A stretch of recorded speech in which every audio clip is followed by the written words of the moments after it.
A gente segue repercutindo esse reestabelecimento do decreto que aumenta as alíquotas do IOF, e eu chamo aqui Pablo Cesário, que é presidente da Associação Brasileira de Companhias Abertas, a Abrasca, com quem eu tenho o prazer de dividir tela, e agradeço pela disponibilidade de bater esse papo com a gente, Pablo. Imagina, já é um grande prazer estar aqui com vocês. Prazer é nosso.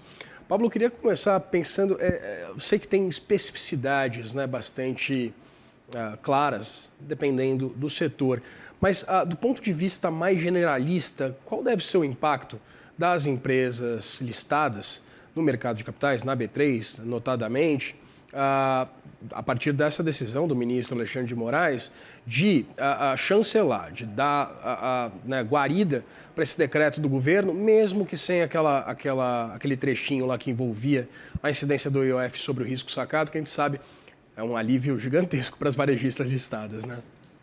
Não só para as varejistas, na verdade, o risco sacado é uma operação utilizada por quase todas as empresas do país, das grandes empresas certamente, é uma forma de financiar o capital de giro, do giro das empresas. Mas mesmo essa medida não foi suficiente.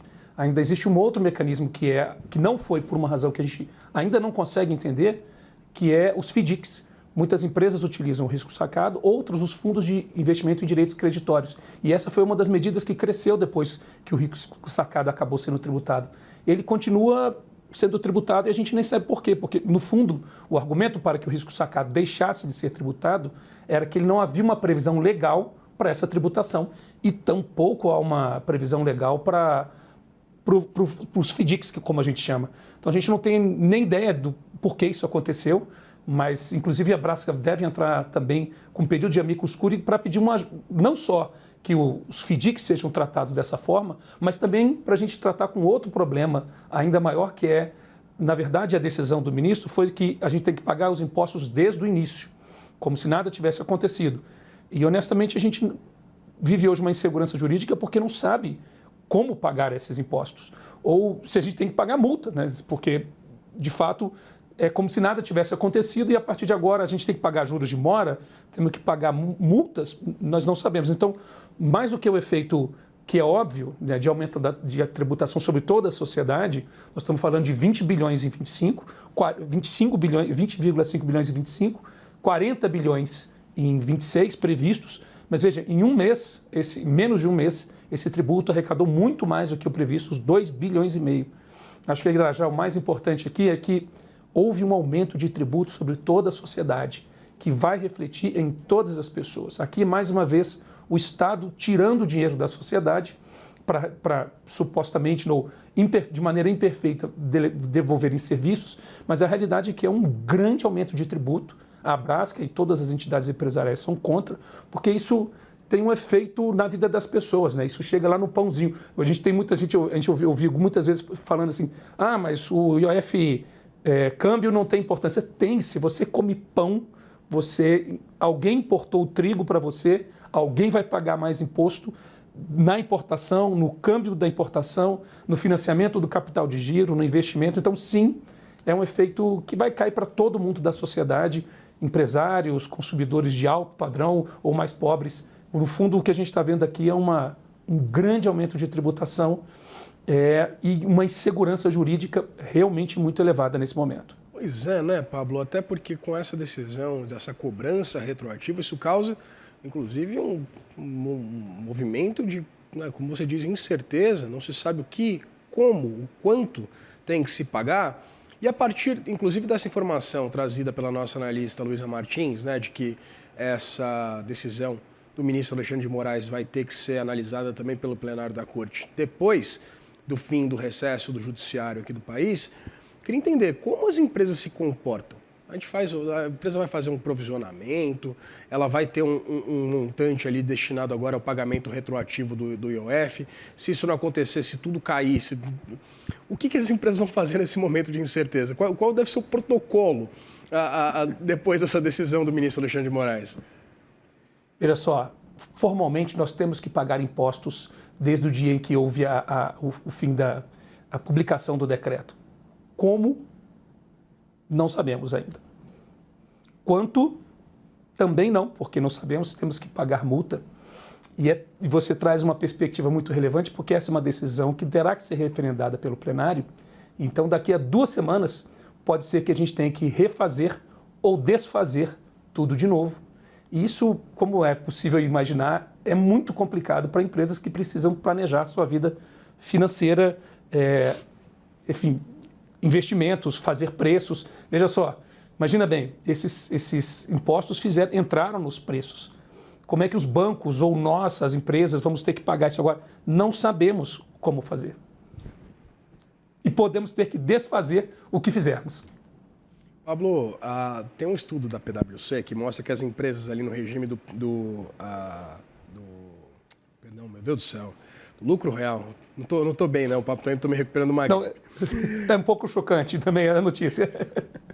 Porque as empresas, exatamente no regime de lucro real, elas enfrentam alíquotas efetivas do imposto de renda e CSLL entre 22,4% e 26,3% para empresas não financeiras e até de 42% para empresas financeiras. E aí a gente tem exatamente essa discussão acerca dessa incidência de 10%, né, do imposto de renda já retido na fonte para dividendos pagos. E eu queria entender exatamente qual a perspectiva dessa incidência maior e como funcionaria essa correlação, porque perto de 50% dos investidores, se não estou enganado, na Bolsa Brasileira são estrangeiros, né? Ou seja, como é que fica essa correlação? O cara vai ter que pagar imposto de renda aqui? Como é que funciona? Irajá, essa é mais uma da sequência de más notícias que a gente tem que lidar.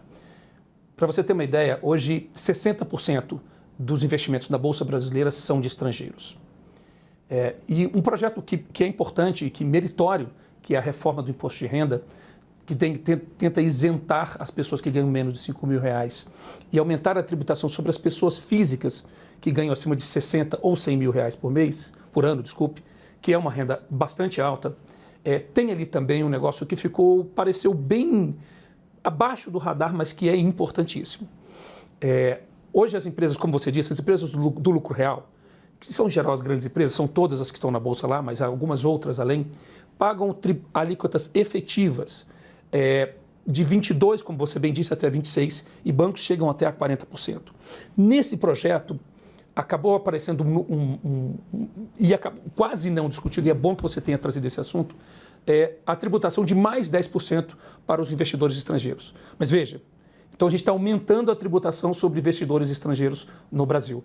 Mas a gente depende desses investidores. A maior parte do investimento do Brasil em bolsa, mas também o investimento em geral, os investidores estrangeiros são responsáveis por mais ou menos 20% de todo o investimento no Brasil. O que a gente está fazendo nessa lei é colocar uma alíquota adicional de 10%. Isso nos coloca entre um dos países que mais tributa. E, de novo, a gente compete para investir aqui, uma empresa pode investir aqui no México, na Índia, na Indonésia, no Vietnã, na China, nos Estados Unidos. E com essa nova alíquota, o que a gente vai fazer, na verdade, do jeito que ela está hoje, é tornar o Brasil menos atrativo e menos competitivo para a atração de investimentos, para gerar aqui os empregos, para gerar a prosperidade que a gente gostaria aqui.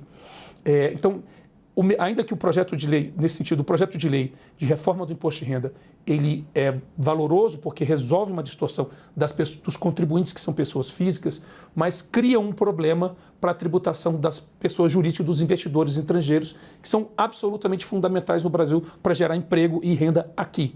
Então, esse é um tema que a gente está muitíssimo preocupado e observe que no mundo inteiro o que a gente está vendo é uma redução da alíquota corporativa, ou seja, do tributo que se paga para as empresas, e um aumento da tributação e uma transferência para o beneficiário final, que é pessoa física.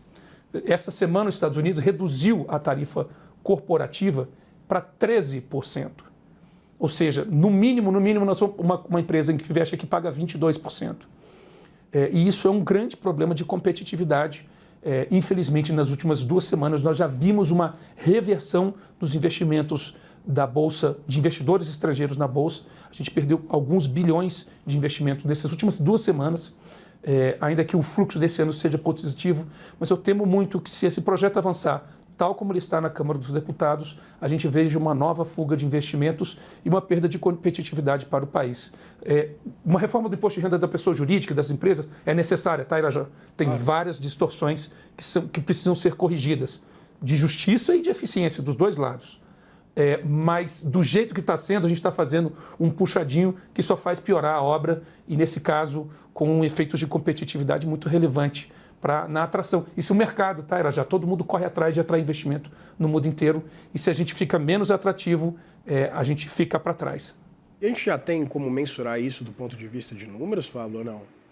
Ainda não, e eu espero que a gente nem mensure, porque espero que isso não se torne um problema real, fique ainda na categoria das ameaças, porque se a gente tiver com uma taxa de juros já de 15%, um aumento do IOF por cima disso, e um aumento sobre a tributação, inclusive entre empresas, tá? Não é só de quando a gente manda nossos resultados econômicos para pessoas físicas no exterior, mas principalmente quando está falando de uma multinacional estrangeira que investe aqui. Acho que é aí que a gente precisa atuar. Então, não é uma sequência boa de notícias.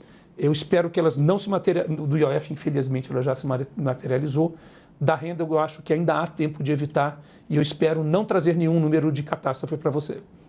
Tá certo, que assim seja. Conversei aqui com o Pablo Cesário, que é presidente da Associação Brasileira de Companhias Abertas, a Abrasca, com quem eu tive o prazer de conversar e agradeço pela disponibilidade de bater esse papo aqui com a gente. Eu que agradeço, Irajá. Um grande prazer, como sempre.